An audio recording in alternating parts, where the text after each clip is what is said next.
अभी हमारे साथ है बीजेपी एमएलए हरिभूषण ठाकुर बचौल जी। इनसे जानेंगे जिस प्रकार से 2 दिनों से सीनियर एसपी के बयान को लेकर के जो हंगामा है जदयू में, बीजेपी में, और हम पार्टी भी इसमें कूद गई, क्या कुछ हुआ अभी तक इतने हंगामे के बाद? सर, इतना हंगामा हुआ, आरएसएस की तुलना किससे की गई, अब क्या हो रहा है सर?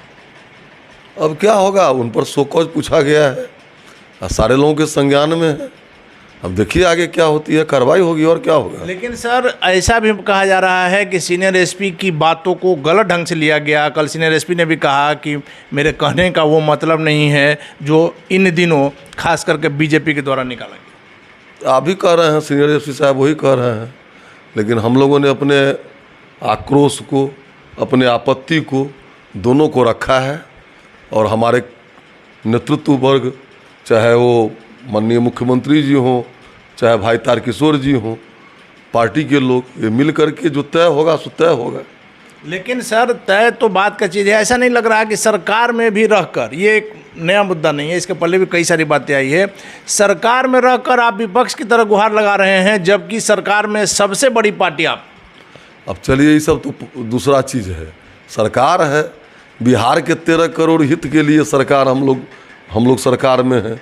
13 करोड़ जो जनता है उसमें हम नहीं रहेंगे तो कौन रहेगा, सामने कौन है? इसलिए हम लोग हैं। ये पब्लिक का डिमांड है, जनता की डिमांड है। पब्लिक का डिमांड है कि आप कड़वा घूंट पी करके भी बने रहे। निश्चित रूप से कड़वा घूंट इसमें क्या है, इसमें कड़वा घूंट क्या है? इसमें बात आई, हम लोगों ने आपत्ति प्रकट कर दिया, हम लोगों की भी एक सीमा है। उसके बाद हमारे नेता वर्ग जानेंगे क्या होगा।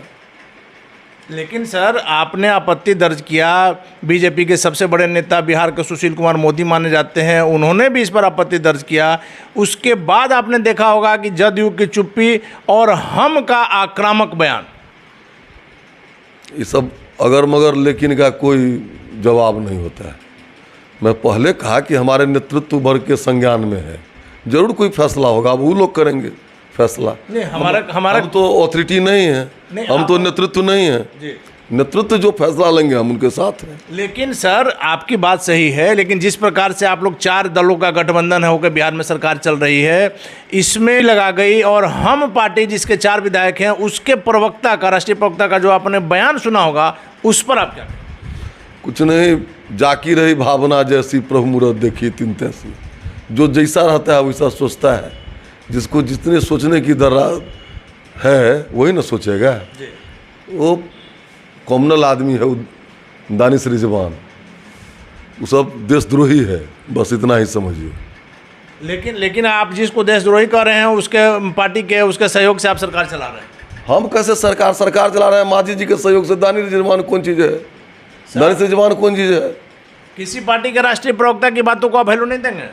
बुझिए, आप सरकार की बात करते हैं, सरकार भी चला रहे हैं। दानिश रिजवान एमएलए है, एमपी है। एमएलए नहीं है, लेकिन हम पार्टी के राष्ट्रीय प्रवक्ता ने इस बात को कहा है। वो कुछ नहीं है सर, एक चीज आप मानेंगे ना कि पार्टी की बातों को ही प्रवक्ता कहते हैं। वो सब अपना वैसे ही करता है। अब वो बात बीत गई है, दूसरा। चलिए, आखिरी सवाल है कि आप मान रहे हैं सर कि जिस प्रकार से पीएफआई के जो पकड़ाए हैं उग्रवादी, आतंकी, 3 जो आतंकी पकड़ाए हैं, प्रधानमंत्री पर किसी बड़े साजिश की आशंका थी क्या? प्रधानमंत्री पर कोई आशंका नहीं थी। ये मॉडल है, और मैं तो पहले बोला हूँ कि गजबा हिंद और जिहाद की मानसिकता के लोग हैं। ऐसे मानसिकता के लोग हैं जो संपूर्ण दुनिया को इस्लामीकरण करना चाहते हैं। वहाँ तो कंसेप्शने है कि या तो मोमिन मुस्लिम, नहीं तो काफिर। तो या तो सोच ही है, और सारी दुनिया, इससे कई देश तबाह हैं, भारत में भी है। लेकिन भारत में माननीय नरेंद्र मोदी जी और अमित शाह जब तक हैं तब तक कोई चिंता की बात नहीं है। ऐसे लोगों को जड़ खोद दिया जाएगा, उसमें मट्ठा डाल दिया जाएगा, चिंता करने की बात नहीं है। चलिए, जड़ खोद दिया जाएगा सर, लेकिन राजधानी के बगल में फुलवारी में इस तरह के संगठन चल रहे थे, उस पर निश्चित तौर पर पटना पुलिस ने कार्रवाई की है। लेकिन आपको नहीं लगता है कि आईबी का कहीं ना कहीं इसमें फेल्योर है? इतने दिनों से जब ये संगठन चल रहा था, युवाओं को गुमराह किया जा रहा था, तो इस पर पहले कार्रवाई होनी चाहिए। नहीं, इस पर तो निश्चित रूप से बड़ी गहराई में जाकर के जाँच होनी चाहिए।